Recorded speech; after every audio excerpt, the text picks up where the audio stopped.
This is James from the Student Music Network and Shock, and this is what I got up to at Swn Fest. Yes, Swn Fest, the Welsh word for noise. It's a 3-day festival held all over Cardiff. It's at loads of different venues, and it was a great festival, but had a bit of a pain getting there in the first place. So my train from Manchester to Cardiff was cancelled, so I thought, right, I'll change at Birmingham. Got on the train to Birmingham, train was cancelled. Ended up in Paddington, in London, you heard that, nowhere near Cardiff. Mess of a situation, had to get another train to Bristol before getting another train to Cardiff. Took me 8 hours, but got there within the nick of time to walk through the doors at the tram shed for the opening party. And I'd come just at the right time as Bill Ryder Jones walked onto the stage. One of my favourite artists of all time. He's got a great back catalogue in terms of just so many tunes. He's got a real raw voice, and you can really tell the emotion in how he sings, and his band supported him, played a lot of his new tracks. Sort of like a Scouse Richard Hawley, I think is the best way I could describe him. Really, really good classic singer-songwriter with a great band behind him, and it was a perfect way to kick off the festival.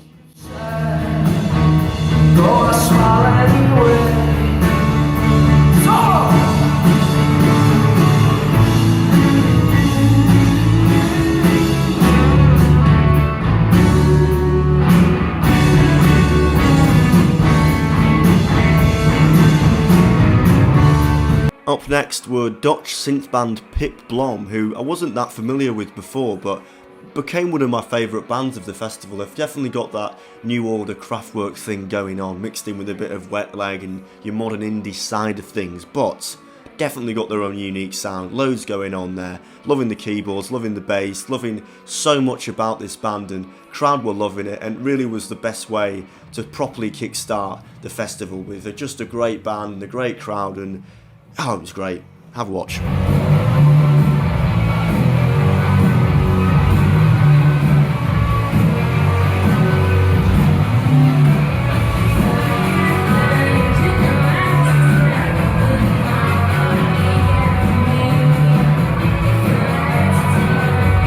Saturday started bright and early to see Lande Het at the basement of Club Ivo Bach, and it was packed for one of the first artists of the day. I didn't expect it to be that busy, but people came out in their droves, and it's easy to see why. She was very, very good with her band.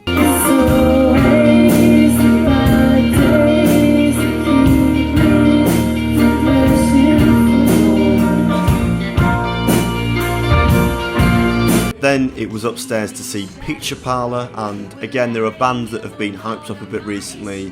They were on the NME, being compared a bit to Arctic Monkeys, Scouse band, but have got a great front woman. And this was one of my favourite things about this festival. There were so many female artists, but they really lived up to the expectation as well. Such a strong voice and really powerful, and again, crowd absolutely loved it because it was clear that they were having as much of a great time as everyone else was.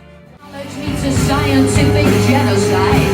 Is this the Truman Show? Is that like a good morning, good evening, good afternoon, and a good night? Well, yeah. Then it was Secret Showtime. No one knew who this secret act was going to be, but it ended up being BC Camplights, whose album that came out this year, The Last Rotation of Earth, is absolutely magnificent. You need to listen to it if you haven't done already. And he played some of the tracks off it just on the piano, and it felt really special being able to watch him in such an intimate environment. I wanna push everybody down, down, down. I wanna put a hit out on my brain and live another day in the mountains. Then it was time to leave Club Ivo Bach, quick pit stop at KFC to line the stomach up, past the kids kicking each other on the streets, and a nice swift one in the City Arms with some colleagues of mine from various PR agencies and journalists. Watched a bit of the Chelsea game, and they ended up drawing that game, and 15 minutes to play was still seeming a lot funny. Anyway, on to Tiny Rebel. Art Shorty, singer-songwriter, just with a DJ basically as a backing track, but really good, and a great voice. Teed me up very nicely for the rest of the evening. I'll wait by the boulevard.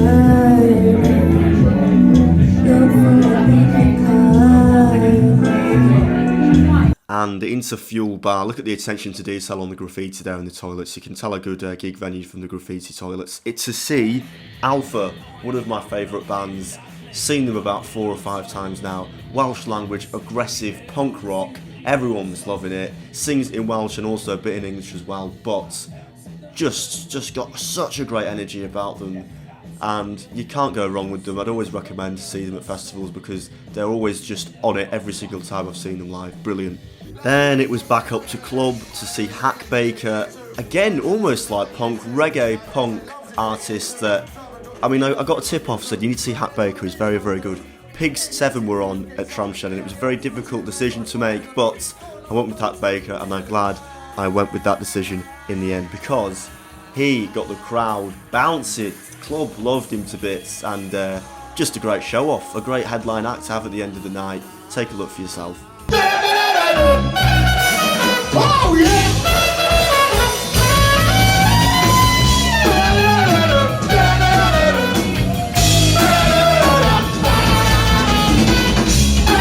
As you can tell, my camera work's not great at this point. I think I'd had about 10 pints, saw the end of Half Happy and then called it a night because I'd been drinking solidly since 1:30.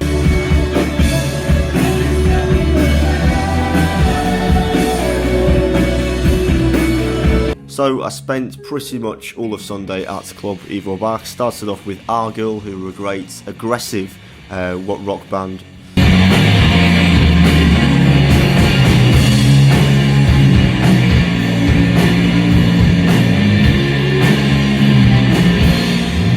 Then I went downstairs to catch a bit of Slaney bass set. Yeah, mate, you can put your head down, but you're still in the shots. Really nice guitar, that's, and again, just a really, really tight sound.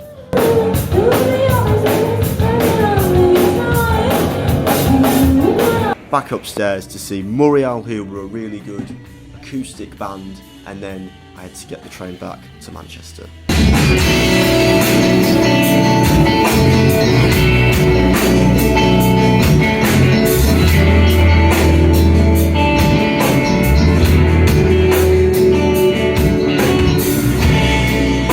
Thank you once again to the Student Music Network for sending us down. I had a really good time and appreciate them sorting us out, and also everyone else that looked after me, from journalists to PR people to bands. It was a really, really good, tight-knit group of community, so definitely we'll be back next year.